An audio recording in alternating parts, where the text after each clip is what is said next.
All right, let's jump right in. Today, we're going to break down the 7 huge lessons from Robert Kiyosaki's legendary book, Rich Dad, Poor Dad. I mean, these are the core ideas that have literally flipped the switch for millions of people when it comes to how they think about money. And that's really what this is all about, right? It's not just about earning a paycheck. The whole point is to build a financial foundation that actually lasts, something that gives you freedom and maybe most importantly, your time back. This question right here, this is the absolute heart of the entire book. It suggests something really powerful, that wealth isn't just about getting lucky or landing a high-paying job. It's about a specific kind of knowledge, a set of principles that get passed down. So the whole premise of the book is that wealth starts up here, in your mindset. It's all about learning to see the world of finance in a completely different way. Okay, so let's get into it and start building that foundation. We're going to kick things off with the first 3 lessons, and trust me, these are the absolute bedrock of the entire philosophy. All right, lesson number 1. This is a big one. Work to learn. Don't just work to earn. This is a huge mental shift. It's about realizing that your job is so much more than just a paycheck. The wealthy get this. They know that a job, especially when you're starting out, is really a training ground to acquire valuable skills. And just look at these skills, right? We're not talking about just technical stuff.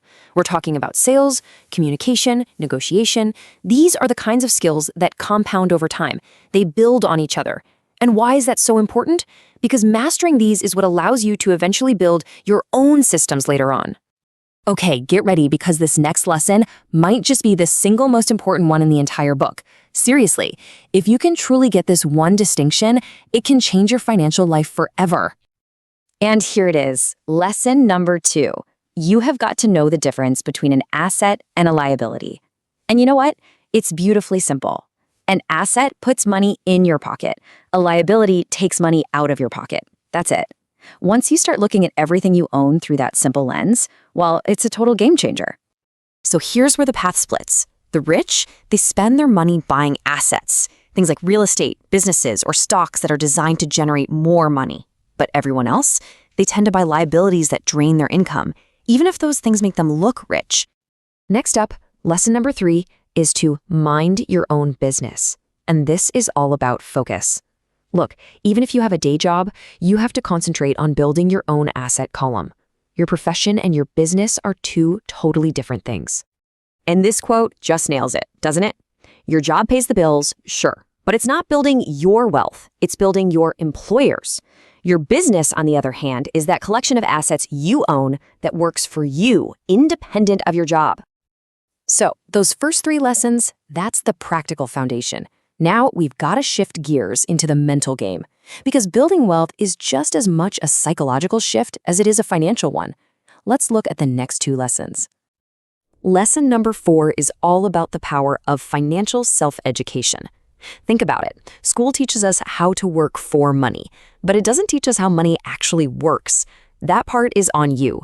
You have to take it upon yourself to learn about things like investing, accounting, and how markets behave. And that brings us to lesson 5, overcome fear and take calculated risks. Let's be real, fear paralyzes so many people financially. The wealthy, though, understand that you can't grow without taking on some risk. The key is to make them intelligent, calculated risks, not just blind gambles. So how do you calculate risk? It's a pretty straightforward process. You analyze the opportunity, you prepare for multiple outcomes, and then, this is the most important part, you have the courage to act. It's not about being fearless, it's about being informed. Okay, once you've got the foundation and the right mindset, you can move on to the ultimate goal, actually putting your money to work. And this brings us to lesson number 6. Lesson number 6 is how you escape the rat race. You do it by building or buying assets that generate income without you having to be directly involved. This is that huge shift from trading your time for money to having your money work for you. And here are some classic examples of what that looks like. We're talking about things like business systems, rental income, stock dividends, or royalties. These are the kinds of income streams that don't require you to be chained to a 9-to-5 job forever. Your capital and your systems are doing the heavy lifting, and that gives you back your time.